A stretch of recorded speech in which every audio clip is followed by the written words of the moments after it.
Hello and welcome to the current scene coloring breakdown series here on the Sweet November Stamps YouTube channel. I'm Amy. I am the co-owner and illustrator of Sweet November Stamps, and over the past 2 weeks we've been sneak peeking this little 3x4 snail called Shello. The set's called Shello. And it is part of the new spring release that is actually coming out in just a couple of days on Saturday, April 13th. So it's so close. It's so close for you guys to be able to finally get your hands on this little cutie. So yeah, we've been building up this background. We're going to complete the background today in today's video. And so we might as well jump right into that. I'm going to need to pull out some earth tones. And I am working on Catherine Pooler white cardstock. I've stamped our little snail using Memento Rich Cocoa ink. It's cut to 4 1/4 by 5 1/2. And so now I'm going to give him a little patch of dirt that our little mushroom, our close mushroom, is growing out of. And I'm just going to sweep that in, and I'm going to merge it right into that green of the grass around it using this E31.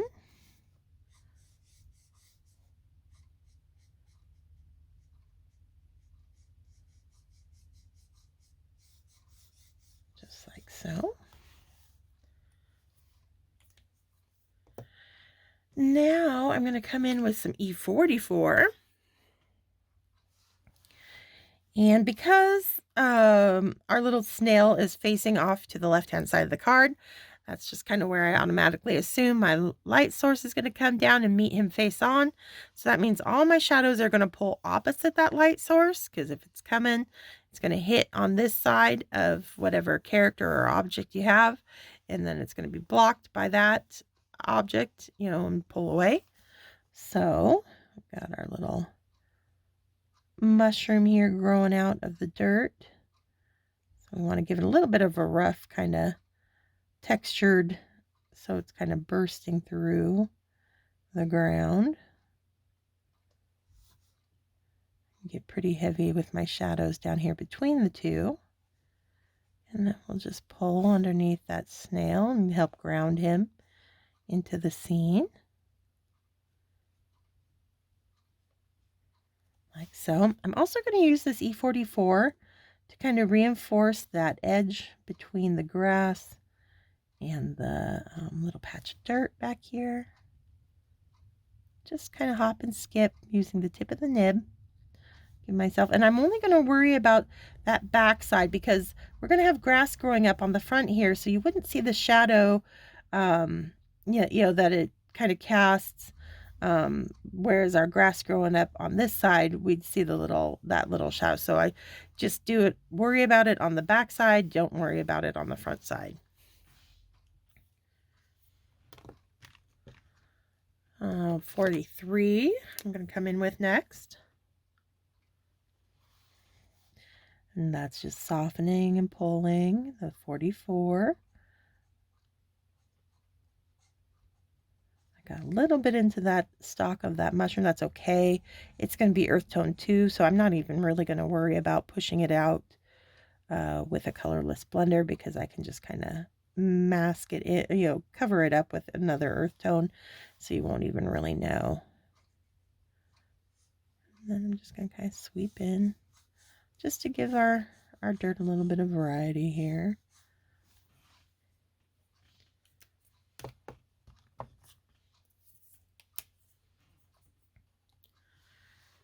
Just working my way through these E40s because they're a great earth tone family. They've got a lot of gray to them, so I love them for shading all sorts of different brown combinations.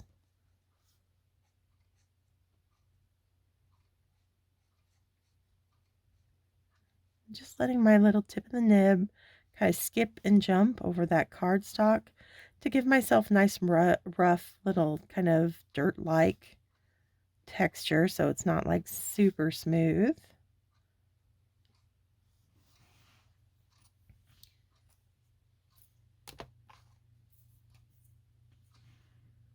Back to that 31, just do a coat of it over everything. That's going to kind of merge it all together. Don't be afraid to go right into that green and let those colors blend out and it look like just a natural seamless transition from one to the other. So there we go. All right. So now those little mushrooms just look like they're kind of floating back there. But now that we've established our light source and that it's coming in from that left-hand side, I'm going to use, let's see, what do I want to use? Let's try a YG61, see if that shows up well enough. To start throwing little shadows.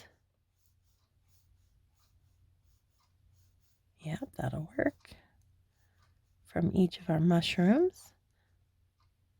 Now, some of them we won't really have to worry about because they've been, the bases have been covered. But anywhere where we see a little base of one of these mushrooms, I'm going to pull a little line off to the left. And that's just going to help ground them so that they don't look like they're floating anymore. Like so. I'm even going to kind of do a little tapered line just to give us more of a horizon, breaking that horizon line back there. Just sweeping it across.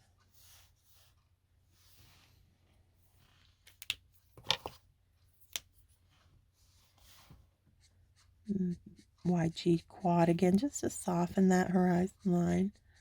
Blend and let it kind of bleed out.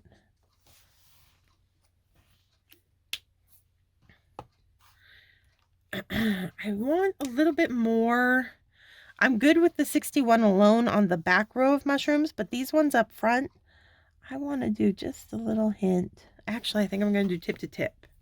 So I'm going to use the 61 to pick up the 63 because I just feel like these guys up front just need a little extra oomph in their shading, their little shadows they're casting. Just to help distinguish them from the mushrooms that are a little further away.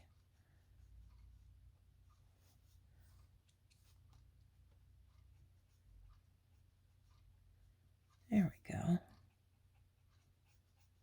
Much better. So yeah, those ones are more subtle.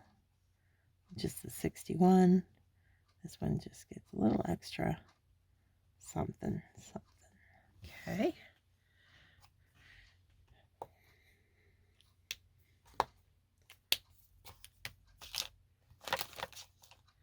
And I'm going to come in with my one. Just soften again. Now, in some of these little areas, as I've been playing with this, I'm going to want to reinforce some of those blades of grass. So I lost a couple tips. So I'll just pull over again where I kind of made them a little fuzzy. Simple little. It's a nice thing about the Copic, the alcohol markers, is you can keep layering, keep building for quite a while. There we go. We got our blades of grass back in there. Okay. Now, let's see. I'm going to come in with the YG67. And now we got to start adding some grass in here. The only thing is I want to be sure to leave the center here for now kind of free of grass blades because I'm going to stamp my sentiment right along the bottom here. But on either side here, I'm going to add some grass growing up. Smaller blades, but that same principle where we're using that flick of our wrist to create that nice curved little tapered brush stroke.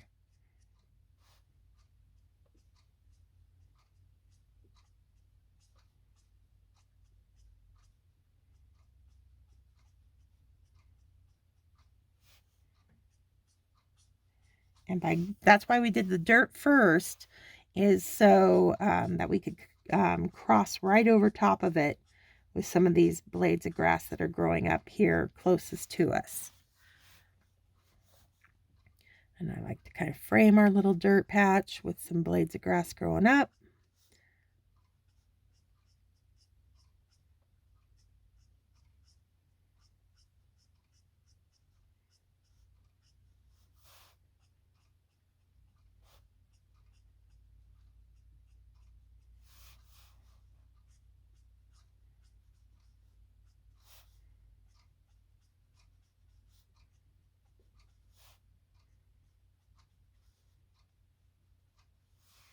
I'll do a few more in the corner here, nice and tall.